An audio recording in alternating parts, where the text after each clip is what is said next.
Masih bersama saya Adini dan kembali kami sampaikan berita Padang hari ini.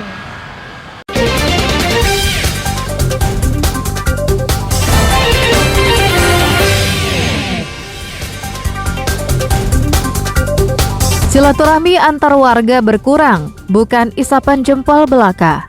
Di Dharmasraya, sesosok mayat perempuan ditemukan membusuk di ruang tamu rumahnya. Kabar gembira bagi para pencari kerja, Basarnas akan merekrut lebih dari 1.700 aparat sipil negara.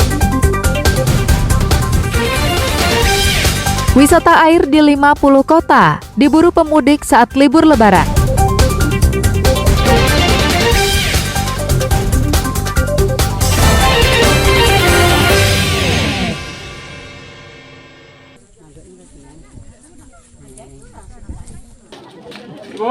Peristiwa yang memiriskan terjadi di Dharmasraya.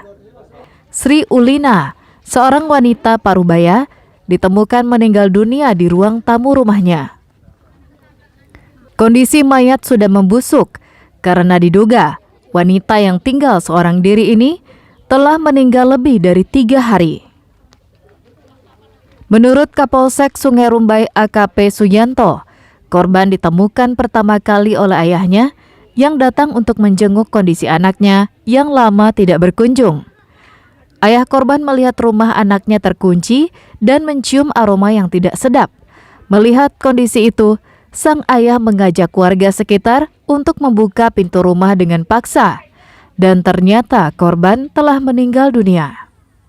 Penemuan mayat ini menggegerkan warga sekitar karena korban kondisinya mulai membusuk dan menimbulkan bau yang tidak sedap.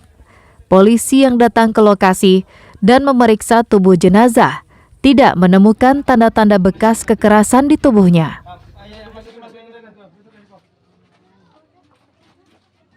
Salah satu warga masyarakat Negari Kutu Gadang bahwa ada penemuan mayat.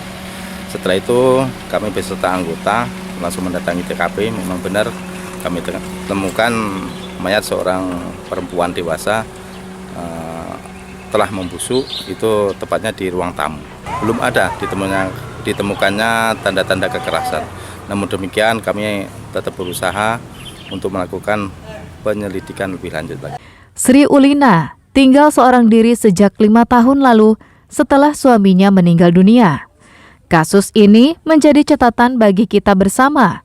Jika tinggal seorang diri, maka silaturahmi dengan tetangga harus dijalin dengan erat. Tak hanya itu, warga di sebuah komplek perumahan atau perkampungan juga harus membudayakan silaturahmi dengan tetangga sesering mungkin, agar tak ada lagi jasad warga yang membusuk karena kematiannya tak diketahui dengan segera. Eko Pangestu melaporkan dari Dharmasraya.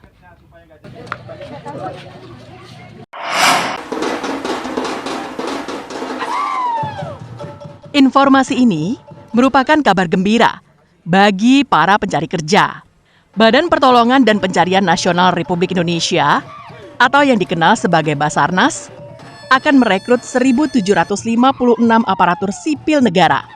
Yang menggembirakan, hampir 80% dari jumlah itu atau sekitar 1.200 orang akan direkrut sebagai ASN khusus rescuer yang diprioritaskan putra-putri daerah di semua kantor pencarian dan pertolongan yang ada di Indonesia.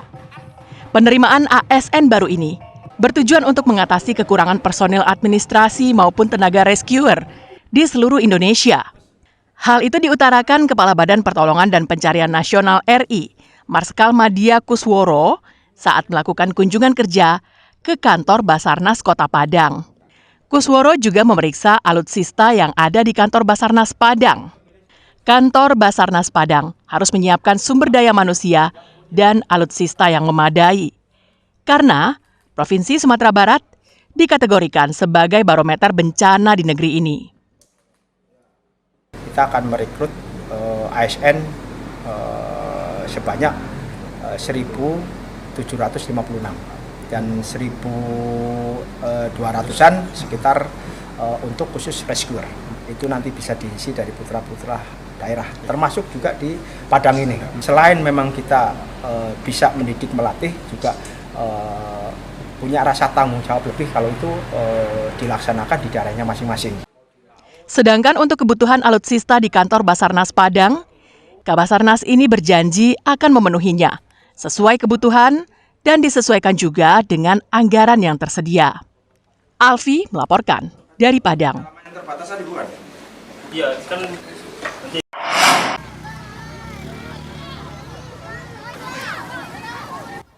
Sejumlah objek wisata di 50 kota dikunjungi wisatawan yang sebagian besar adalah pemudik yang pulang kampung ke Sumatera Barat saat libur Lebaran. Tidak hanya pemudik, objek wisata juga ramai didatangi wisatawan lokal yang berasal dari kabupaten dan kota di Sumatera Barat. Selain objek wisata yang telah mendunia, yakni Lembah Harau, objek wisata yang juga banyak didatangi adalah sebuah pemandian yang berada di Jorong Lurah Buki, Nagari, Balai Panjang. Pemandian ini telah dikunjungi wisatawan sejak H+2 Lebaran. Wisatawan yang datang ke objek wisata ini diprediksi akan terus meningkat hingga berakhirnya libur Lebaran pada akhir pekan ini. Jika hari biasanya, tempat ini hanya dikunjungi 300 orang per hari. Saat libur Lebaran, jumlahnya meningkat hingga mencapai hampir 1.000 orang per harinya. Seperti biasa Bang, tiap tahun kadang-kadang kebetulan hari libur kesini Bang main-main kan untuk bawa anak-anak jalan Bang. Ya kebanyakan orang nyari tempat yang permandian, berenang ya. Situlah Bang saya bawa anak-anak karena ini tempat wahana baru katanya kan. Wisatawan yang banyak datang merupakan pemudik yang berasal dari Riau, Jambi, serta wisatawan lokal dari kabupaten dan kota di Sumatera Barat. Kalau di hari Lebaran pertama dan kedua, pertama yang agak kurang karena masing-masing silaturahmi ke rumah mungkin. Yang kedua dan yang ketiga udah meningkat, hampir 75% peningkatan dari yang biasa. Ini ada yang dari perantau ya, perantau daerah umumnya, kemudian dari Pekanbaru, juga ada yang dari Medan, dari Jambi juga ada kemarin, dan daerah sekitar kita.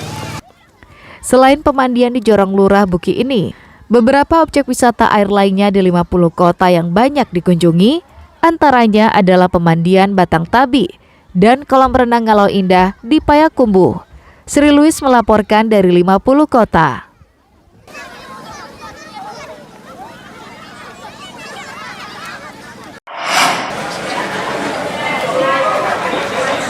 Sejumlah kebutuhan pokok masyarakat di Kota Solo yang mengalami kenaikan selama bulan Ramadan lalu hingga kini belum juga turun. Salah satunya adalah harga beras. Seperti yang terlihat di Pasar Raya Solo pada Selasa pagi, harga beras jenis Anak Daro dijual seharga Rp18.000 per kilogram. Sebelumnya, harga beras premium ini dijual Rp16.000 per kilogram.